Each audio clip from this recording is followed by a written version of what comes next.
وَمِمَّنْ خَلَقْنَا أُمَّةٌ يَهْدُونَ بِالْحَقِّ وَبِهِ يَعْدِلُونَ، اور انہی میں سے جو ایسے ہیں جو ہم نے پیدا کی ہے ایسی امت جو راہ دکھاتی ہے حق کے ساتھ اور حق کے ساتھ عدل و انصاف پر قائم ہے. یعنی کون؟ اہل حق، اہل ایمان، مسلمان.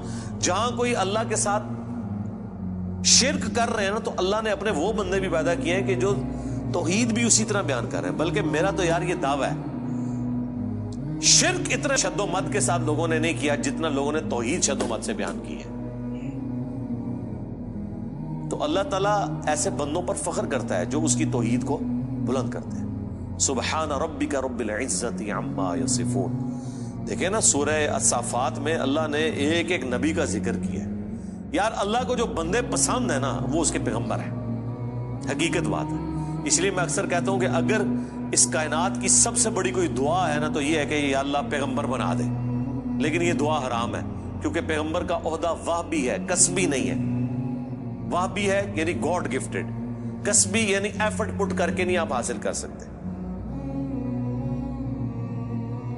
اگر اس کائنات کی کوئی سب سے بڑی دعا ہے نا تو یہی ہے کہ اللہ پیغمبر بنا دے، تو یہ تو پاسبل نہیں. تو اس کے بعد دوسری دعا یہ ہے کہ ہمیں قیامت میں اور جنت میں انبیاء کا پڑوس نصیب فرما. آمین. اس سے بڑی کوئی دعا ہو ہی نہیں سکتی. تو اللہ کو اپنے پیغمبر اتنے پسند ہیں، اللہ تعالیٰ اتنی تعریف کر رہا ہے ابراہیم کی کہ اللہ تعالیٰ کے لیے بس ابراہیم ہی ہے انسانیت میں. اس طرح ذکر ہے. اللہ تعالیٰ کیا فرماتا ہے؟ ابراہیم جس نے ہم سے وفا کی، سورہ النجم میں. سورۃ البقرہ میں اللہ تعالیٰ فرماتا ہے جب جب آزمایا ابراہیم کو اس کے رب نے تب تب وہ کامیاب ہوا. پھر سورہ الصافات میں تو بڑی قربانی کا ذکر ہے کہ بیٹے کی قربانی مانگ لی. پھر اللہ نے کہا کہ سلام علی ابراہیم، سلامتی ہو ابراہیم کے اوپر. یوں ہی ہم جزا دیا کرتے ہیں اپنے نیکوکار بندوں کو. ہم نے اس کی قربانی کو انسانیت میں ہمیشہ کے لیے زندہ کر دیا. آج امت محمدیہ ہے لیکن قربانی کو کہتی ہے سنت ابراہیمی، حج کو کہتی ہے سنت ابراہیمی، اسلام کو کہتی ہے دین ابراہیمی. ملت ابیکم ابراہیم هو سماکم المسلمین من قبل وفی ھذا. یار چھوڑ دے سب سے بڑی بات رسول اللہ. قل اننی ہدانی ربی الی صراط مستقیم. اے نبی تم فرماؤ مجھے تو میرے رب نے سیدھا راستہ دکھا دیا. دینا قیما ملت ابراہیم حنیفا، دین جو کہ قائم ہے ابراہیم کی ملت پہ جو سب سے ٹوٹ کر ایک اللہ کے ہو گئے تھے. وما کان من المشرکین، وہ مشرک نہیں تھے. پھر سورہ نحل میں اللہ نے فرمایا ابراہیم اکیلے پوری امت ہے، اکیلا پوری امت. یعنی کوانٹٹی کوئی اللہ کے نزدیک اہم نہیں، کوالٹی. بندہ کہتا ہے کہ پتہ نہیں ابراہیم نے کتنے 90 لاکھ کلمہ پڑھایا ہوئے گا. آیا نا داڑ تلے دسو 90 بھی بندے نہ پورے کر سکتے. قرآن میں آیا ایک لوط ایمان لایا ابراہیم پہ، یا چند ان کے گھر والے جو بیوی بچے تھے، دیٹس آل. 10 کی گنتی بھی پوری نہیں ہوتی. اس لیے اللہ نے کہا ابراہیم پوری امت ہے. اللہ کے نزدیک ابراہیم علیہ السلام کی کتنی اہمیت ہے. تو سورہ الصافات میں اللہ نے ابراہیم کی قربانیوں کا ذکر کیا، نوح علیہ السلام کی کہا سلام علی نوح فی العالمین. ٹھیک ہے. موسیٰ اور ہارون کا ذکر کیا، سلام علی موسیٰ و ہارون. اور پھر اللہ تعالیٰ نے اینڈ پہ جا کے کنکلوڈ کیا سورہ الصافات میں تمام انبیاء پہ الگ الگ ذکر کر کے ان پہ سلامتیاں بھیج کے اینڈ پہ اللہ نے کہا سبحان ربک رب العزت عما یصفون. تیرا رب پاک ہے ہر اس شرک کی برائی سے جو لوگ اس کی طرف منسوب کرتے ہیں. کسی کو یہ ٹینشن نہ ہو جائے کہ اگر اللہ کے ساتھ کوئی شرک کرتا ہے یا اللہ کے لیے برے نام رکھتا ہے یا مخلوقات میں سے کسی کو اللہ کے برابر ٹھہراتا ہے تو اللہ کو کوئی ٹینشن ہو گئی ہے. نو، سبحان ربک رب العزہ، بے شک تیرا رب جو عزت والا ہے، پاک ہے، بلند ہے اس شرک سے جو لوگ اس کی طرف منسوب کرتے ہیں. وَسَلَامٌ عَلَى الْمُرْسَلِينَ. اس کے اندر پتہ کیا درد ہے؟ اللہ کہتا ہے ہمارے لیے تو ہمارے پیغمبر ہی کافی ہیں، سلامتی ہو ہمارے پیغمبروں پر، انہوں نے ایسا حق ہمارا ادا کیا کہ پوری انسانیت گمراہ بھی ہو جائے نا ہمیں کوئی پرواہ نہیں ہے۔ ہمارے جو سچے بندے تھے، ابراہیم، موسیٰ، عیسیٰ، نوح، آدم، محمد رسول اللہ صلی اللہ علیہ وآلہ وسلم، ان پر سلامتی ہو، والحمدللہ رب العالمین، اور تمام تعریفیں پھر اللہ کے لیے۔ اس لیے میں نے درود شریف پہ جو لیکچر دیا تھا نا، اس میں بھی میں نے کہا تھا کہ سب سے بیسٹ درود وہ قرآن کے اندر آ گیا ہے، سبحان ربک رب العزت عما یصفون وسلام علی المرسلین والحمد للہ رب العالمین۔ آپ کو مزے کی بات بتاؤں، یہ جو حدیث ہے نا بخاری مسلم کی، کہ نبی علیہ السلام فرض نماز کے بعد پڑھتے تھے لا الہ الا اللہ وحدہ لا شریک لہ لہ الملک ولہ الحمد وہو علی کل شیء قدیر اللہم لا مانع لما اعطیت ولا معطی لما منعت ولا ينفع ذا الجد منک الجد۔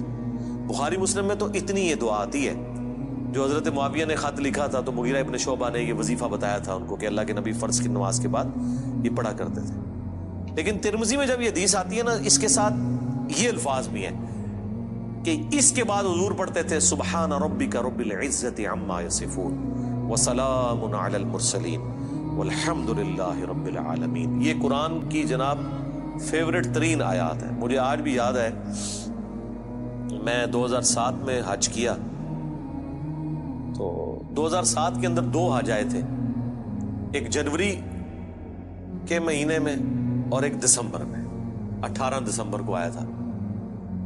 تو وہ 18 دسمبر والا جو حج تھا نا، وہ میں نے کیا تھا۔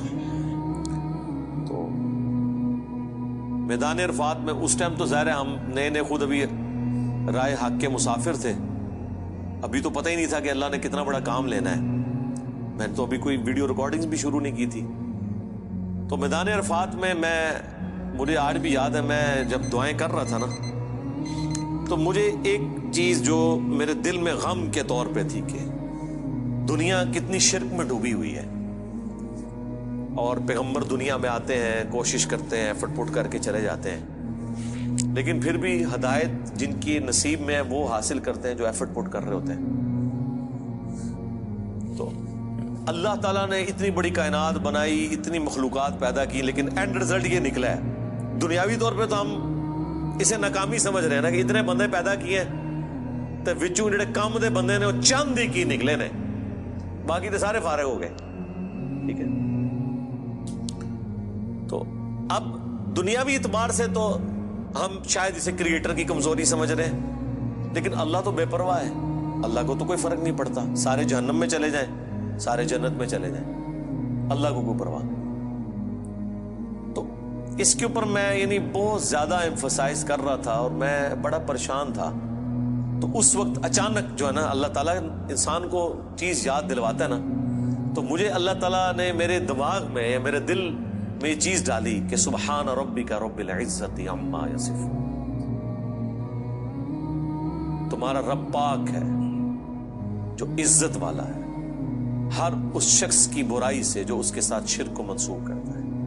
وسلام علی المرسلین، رسول ہی کافی ہیں۔ ویسے تو اللہ رسولوں کی عبادت کا بھی محتاج نہیں ہے، لیکن اگر اللہ تعالیٰ نے مخلوقات میں پیدا کیا تو وہ رسولوں نے ایسا بیسٹ پرفارم کیا ہے کہ اللہ کہتا ہے ہمارے رسول ہمیں کافی ہیں۔ والحمدللہ رب العالمین، تعریفیں تو ساری اللہ کے لیے۔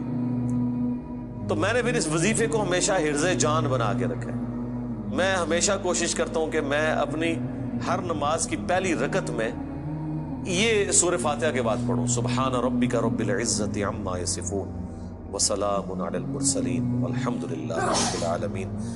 میں نہیں سمجھتا کہ اس سے بیسٹ الفاظ میں آپ اپنے رب کی طرف رجوع لا سکتے ہیں۔ ساری گمراہیاں، سارے شرک اللہ کو کوئی نقصان نہیں پہنچا سکتے۔ سبحان ربک رب العزت عما یصفون۔ اور اللہ کے بعد اگر کوئی حقدار ہے نا کہ اس کا شکر ادا کیا جائے تو وہ اللہ کے پیغمبر ہیں، جنہوں نے کمٹمنٹ کے ساتھ اللہ کی مخلوق تک اپنا پیغام پہنچایا، اور وہ اللہ نے اس میں ایڈ کر دیا وسلام علی المرسلین، سلام ہو رسولوں کے اوپر، والحمدللہ رب العالمین، اور تمام تعریفیں اس رب کے لیے جو سارے جہانوں کا پالے۔ تو میرے بھائی قرآن جس کو باپا مانتا ہے نا وہ پیغمبر ہوتے ہیں، باقی آپ کے بنائے ہوئے باپے ہیں، باقی سارے فالوورز ہوتے ہیں۔ قرآن کی ڈاکٹرین میں امام وقت کا پیغمبر، قرآن کی ڈاکٹرین میں اللہ کا نمائندہ وقت کا پیغمبر۔ اس لیے سورہ زمر میں آتا ہے جب جہنمی جہنم میں پھینکے جائیں گے نا تو فرشتے پوچھیں گے تمہارے پاس کوئی پیغمبر نہیں آیا تھا؟ وہ کہتے ہیں آیا تو تھا لیکن ہم نے جھٹلایا۔ حالانکہ پیغمبر تو صرف ان کے پاس آیا ہوتا ہے جن کے سامنے ہوتا ہے۔ جب ہم سے پوچھا جا رہا ہوگا کہ آپ کے پاس کوئی پیغمبر آیا تھا، ہم کہیں گے کہ آیا تھا تو ہماری موجودگی میں تو نہیں آیا۔ اللہ جس کو امام ڈکلیئر کیے ہوئے وہ وقت کا پیغمبر ہوتا ہے،